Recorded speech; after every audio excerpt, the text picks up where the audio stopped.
বন্ধু আমার, ভাই আমার, এত খামখেয়ালি ভাবলেন কেন? আল্লাহর বিষয়টাকে এত খামখেয়ালি মনে করলেন কেন? কেন নামাজ পড়েন না? নওজোয়ান, কিসের উপরে ভিত্তি করে এত কম বয়সে এত গাদ্দার হয়ে গেলা কেন? মুসলমানের বাচ্চা 16 বছর বয়সে এত বড় বেয়াদব হলি কেন?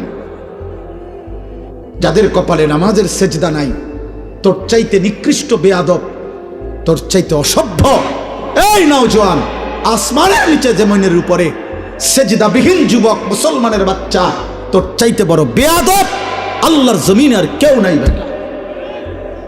তুই নিকৃষ্ট বেয়াদব বেটা। আমি বললাম বেটা, তুই আমার বিরুদ্ধে স্লোগান দিস, আমার বিরুদ্ধে প্রতিবাদ করিস বেটা, বলিস আমি তোকে বেয়াদব বলছি, তোকে অসভ্য বললাম, তোকে গাদ্দার বললাম, তুই মায়ের কলঙ্ক, তুই বাবার কলঙ্ক, তুই ধর্মের অপমান, কোরআনের অপমান, তুই আমার নবীর 23 বছরকে অপমান করলি। আমার নবী যেন বলতেছে, উম্মত আমি আর কত কাঁদলে সেজদা দিতি। আমার নবী বলবে, উম্মত আমি আর কত রক্ত ঝরাইল, আমার কথা তোমার মনে পড়ত। তুমি শোনো নাই আমি কি পরিমাণ রক্ত ঝরাইছি। আম্মা জান আয়েশা রাদিয়াল্লাহু তাআলা আনহাকে নবীজি বলছে, আয়েশা তুমি জানো না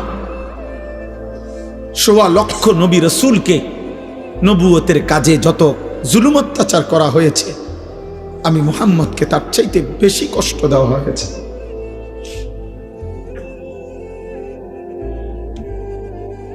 লাকাদ উযিতু ফিল্লাহ মা উযিয়া আহাদুন, আমাকে যে পরিমাণ কষ্ট দেওয়া হয়েছে আয়েশা, কোন নবীকে এত কষ্ট কেউ দেয় না।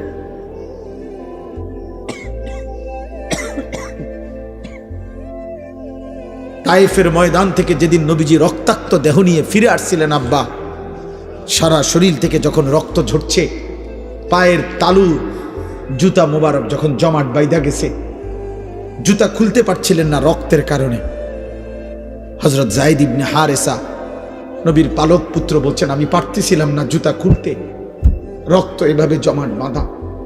এই রক্ত মাখা দেহ নিয়ে আমরা কিতাবে পড়ছি। রাত্রি গভীর বেলা ওই দিন ফিরে আসার পর মাঝখানে পথিমধ্যে একটা আঙ্গুর খেজুরের বাগানে নবীজি রাত্রে ছিলেন একাকী, এই একজন লোক নিয়ে যায়েদ তাকে সাথী নিয়ে।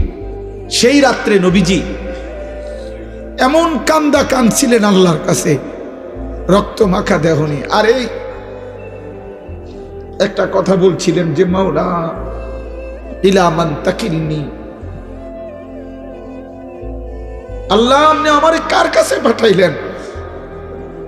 আমি এভাবে আপনার কথা বললাম, আমি চাইলাম তাদের হেদায়েত, আমি চাইলাম তাদের জাহান্নাম থেকে মুক্তি, ওরা আমাকে কি পরিমাণ পাথর মারলো।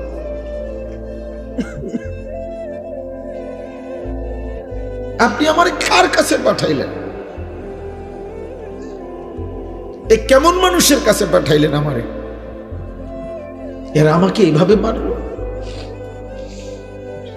তখন নবীজি একটা কথা শুধু বলছেন কাঁদতে কাঁদতে সেই রাত্রে, যে আল্লাহ এই সমস্ত রক্তের প্রতি আমার কোনো অভিযোগ নাই, আমার উম্মতের প্রতি আমার কোনো অভিযোগ নাই, শুধু আমি একটা জিনিস চাই মাওলা, যদি আপনি বলেন যে আপনি আমার উপরে রাগ করেন নাই, ফালা উবালি, তাহলে আমি আর কোনো কিছুর পরোয়া করি না।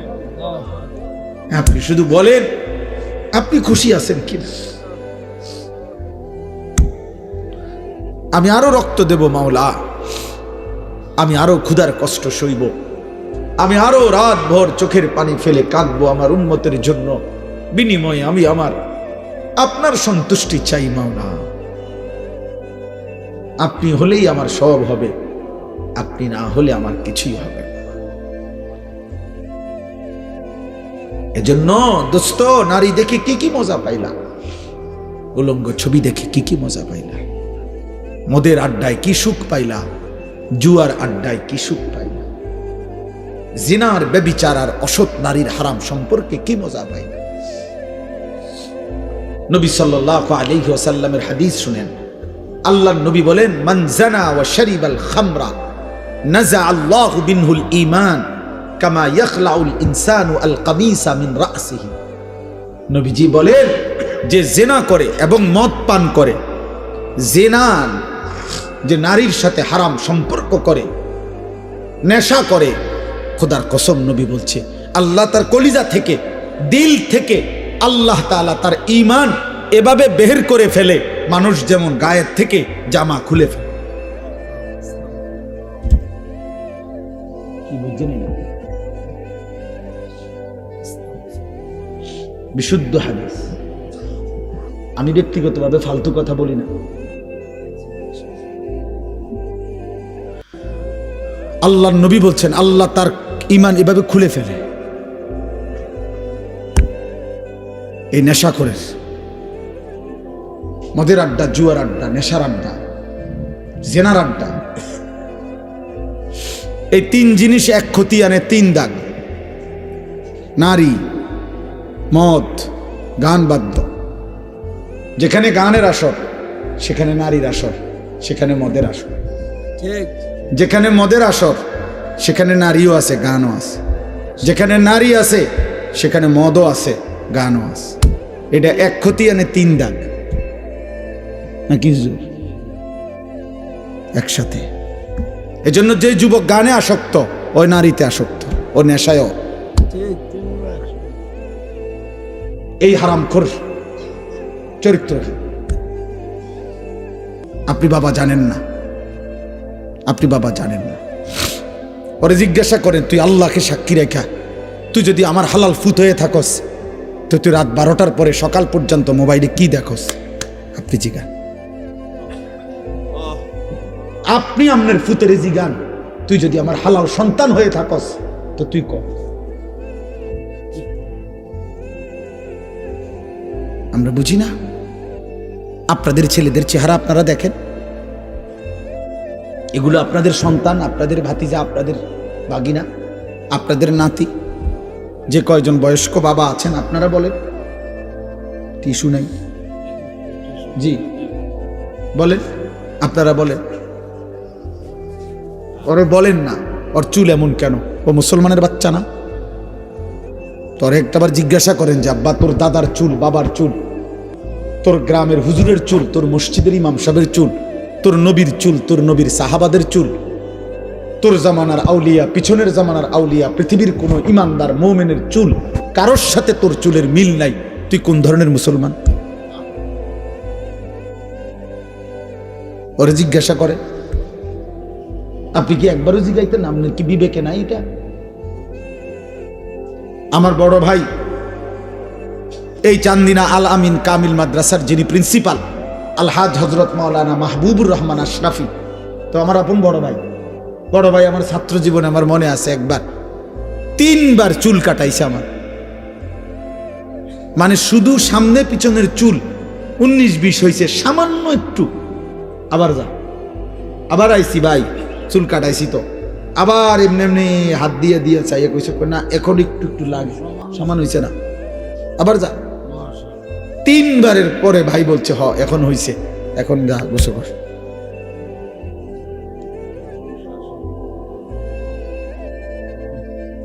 আমার জীবনে একবার শুধু আমি যখন আলেমে পড়ি, খুব সম্ভব 2001 সালে হবে, এই আমি এরকম পাঞ্জাবির এই সাইডে এম্বোটারি করা একটা পাঞ্জাবি কিন্না পিনছিলাম। এই প্রথম যেদিন পড়ছি বড় ভাই, সেটা ধইরা দেখেই টান দিয়া সিরা টুকরা টুকরা করে ফেলছে। দোস্ত আমার, প্রিয় সন্তান, তোমাদেরকে বলি এবার, বাবা, তোমাদের বাবারা তোমাদেরকে এভাবে ছেড়ে দিল কেন?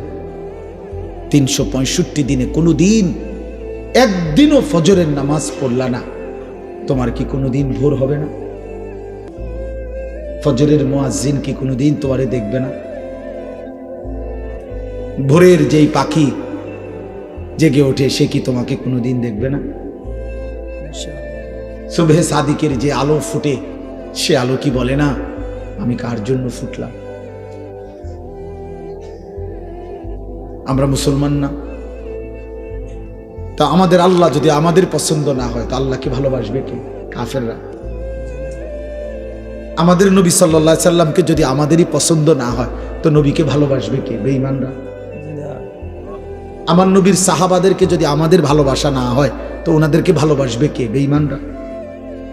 আমাদের কোরআনকে যদি আমরা ভালো না বাসি তো এটা ভালোবাসবে কে? বেঈমানরা। আমাদের ইসলামকে যদি আমাদের পছন্দ না হয় বাবা তো এটা পছন্দ করবে কে? বেঈমানরা। বলে বলেন কেন নামাজ পড়বেন না? যারা ব্যবসা করেন, দোকানদারি করেন, কি বেশি দোকানদারি কি করছেন? সামান্য একটা দোকান চালাইতে গিয়ে এক ওয়াক্ত নামাজ পড়েন না, একটা অটো চালাইতে গিয়ে এক ওয়াক্ত নামাজ পড়েন না। আরে গাদ্দার, মাত্র একটা অটো চালাই আল্লাহর সাথে এত বড় গাদ্দারি, তুমি বিমান চালাইলে কি করতা? তো শক্ত গাদ্দার, বুঝেন না এমনি কথা? সামান্য একটা অটো চালায় এই গাদ্দারে এক ওয়াক্ত নামাজ পড়ে না, এই গাদ্দার বিমান চালাইলে কি করত? একটা সিএনজি চালায় সামান্য, দিন শেষে টাকা 500, মাত্র 500 টাকা নলে 1000 টাকা, মাস শেষে নলে 25,000 টাকা কামাই করছে, মাত্র 25,000 টাকার নাফরমান এত অহংকারী, এত বড় আসমানওয়ালাকে বৃদ্ধাঙ্গুলি দেখায়।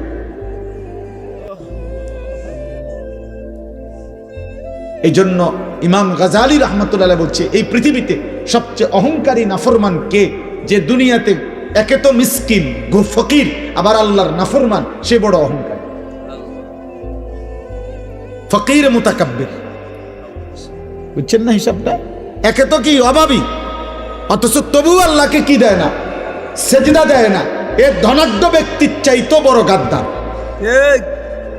হয়তো ভুলে গেছে 100 কোটি টাকা পাইয়া, তোমার সমস্যা কি?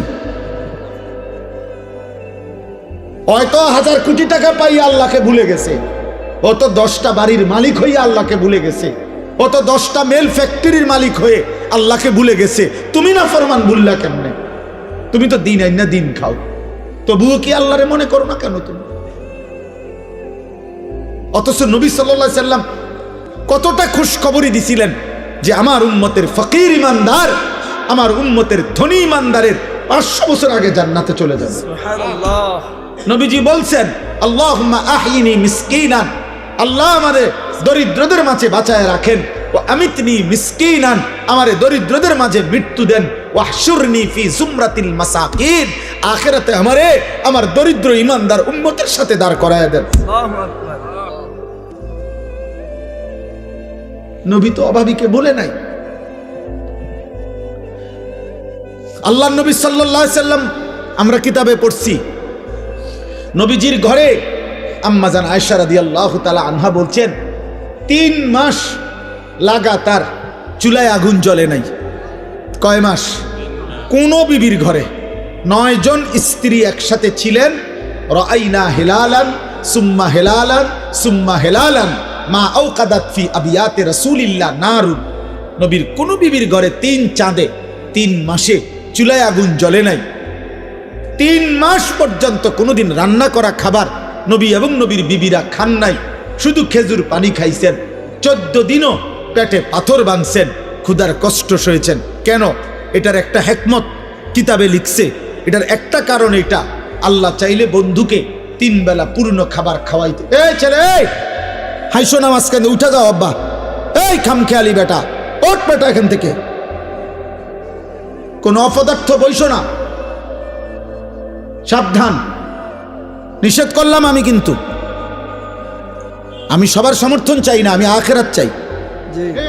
আমি এখানে ভোটের জন্য আসি নাই যে সকলের সমর্থন দরকার, লাগবে না আমার। আখিরাত দরকার, আখিরাত সওয়াব দরকার, নেকি দরকার, আমারও আপনারও।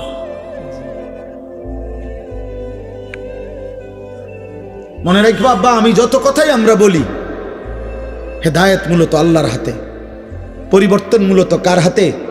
আল্লাহ, আল্লাহর হাতে। এটা নবীজিকে আল্লাহ আগে বলে রাখছে, বন্ধু দাওয়াত দিবেন আপনি, লোক নেমু আমি। দাওয়াত দিবেন আপনি, লোক নেব কি আমি। আপনি দাওয়াত দেন সবাই রে, যে দুর্লোক লাগে, যে কয়জন সাহাবী লাগবে ইসলামের জন্য, ইমানের জন্য, কালেমার বিজয়ের জন্য, এটি আমি নেব। এই জন্য নবীজি আবু বকরকেও দাওয়াত দিছে, আবু জেহেলকেও দাওয়াত দিছে, ওমরকেও দাওয়াত দিছে, আবু লাহাবকেও দাওয়াত দিছে, ওসমানকেও দাওয়াত দিছে, উতবাকেও দাওয়াত দিছে, আলীকেও দাওয়াত দিছে, সাইবাকেও দাওয়াত দিছে। আপনি যেই কোনো হুজুর রেজি গায়েন, 8 জন মানুষের নাম বলছি আমি এখন। এই 8 জনই একই বংশের, কোরাইশ বংশের, এক এলাকার, এক মহল্লার। আল্লাহ বলছে, বন্ধু আবু বকরকে আমি নিলাম, আবু জাহেলকে নিলাম না। ওমরকে নিলাম, আবু লাহাবকে নিলাম না। ওসমানকে নিলাম, উতবাকে নিলাম না। আলীকে নিলাম, সাইবাকে নিলাম না। এদেরকে কেন নিলেন? আমার ইচ্ছা। এদেরকে কেন নিলেন না? আমার ইচ্ছা। কার ফয়সালা? তবে দাওয়াত দেন সবাই। আমগো জিম্মাদারি এটা। বলতে থাকি আমরা, কবি ইধার কবি উধার, कभी आर्श पर कभी जमी पर, कभी उनके दर कभी दर बदर, गमे आशिकी तेरा शुक्रिया मैं कहाँ कहाँ से गुजर गया, कभी हो रास्तू में तन्हा कभी हो गुरूदे सहरा, मैं जुनू का हम सफर हो मेरा कोई घर नहीं है। আল্লাহর দিকে যে ডাকে তার কোনো ঘর হয় না, উম্মতের দুয়ারই তার ঘর, তার কোনো হিসাব কিতাব নাই। হ্যাঁ, এই জন্য ভাইয়া পরিবর্তন তো আল্লাহ করবে, হেদায়েত তো আল্লাহ দিবে, আল্লাহ দিবে। ফাইন্নাল্লাহা ইউদিল্লু মান ইয়াশা ওয়া ইয়াহদি মান ইয়াশা ওয়া লা তাযহাব নাফসাকা আলাইহিম হাসারাত। নবীজিকে আল্লাহ বলছে, বন্ধু শুনেন, সাফ সাফ কথা, পথভ্রষ্ট যারা হবে আমার ইচ্ছায়, হেদায়েত যারা পাবে আমার ইচ্ছায়। আপনি নির্দিষ্ট একজন কারো জন্য আফসুস করতে করতে জীবন শেষ করে দিবেন না, আপনি মেহনত করতে থাকবেন। আপনি কি করতে থাকবেন? এই জন্য আবু তালেবকে নবী এত চেষ্টা করছেন, ফালাম ইয়াজাল রাসূলুল্লাহ ইয়ারিজুহা আলাইহি ওয়া ইউঈদুহু তিলকাল মাকালা। নবীজির ইন্তেকালে, বুখারীর riwayat, নবীজির ইন্তেকালের সময় নবীজি তার চাচা আবু তালেবকে বলতেছিলেন, কুল লা ইলাহা ইল্লাল্লাহ কালিমাতান আশহাদু লাকা বিহা ইনদাল্লাহ। চাচা একবার বলেন লা ইলাহা ইল্লাল্লাহ, আমি ভাতিজা মুহাম্মদ আমার আল্লাহর সামনে আখিরাতে আপনার জন্য সাক্ষী দেব। নবীর এই পাশে, আরে আবু তালেবের এই পাশে তখন উমাইয়া ইবনে খালফ আর আবু জাহেল, এই 2 বেঈমান বসা ছিল। এরা সমবয়সী এই আবু তালেবের। উমাইয়া বলতেছিল, আতারগাবু আম মিল্লাতে আব্দুল মুত্তালিব। এই আবু তালেব দোস্ত, তুই বুঝি তোর বাবা আব্দুল মুত্তালিবের ধর্ম ছেড়ে দিবি? তুই বুঝি মূর্তি পূজা ছেড়ে দিবি এই মৃত্যুর মুহূর্তে? তো হাদিসে লিখছে, আল্লাহর নবী বলেন লা ইলাহা ইল্লাল্লাহ বলেন না চাচা। উমাইয়া বলতেছে, আব্দুল মুত্তালিবের দিন কেমনে ছেড়ে দিবি? এই ঠেলা ঠেলির মধ্যে হাত্তা মাতা ওয়ালাম ইয়াকুল লা ইলাহা ইল্লাল্লাহ। আবু তালেবের মৃত্যু হয়ে গেল, কিন্তু সে লা ইলাহা ইল্লাল্লাহ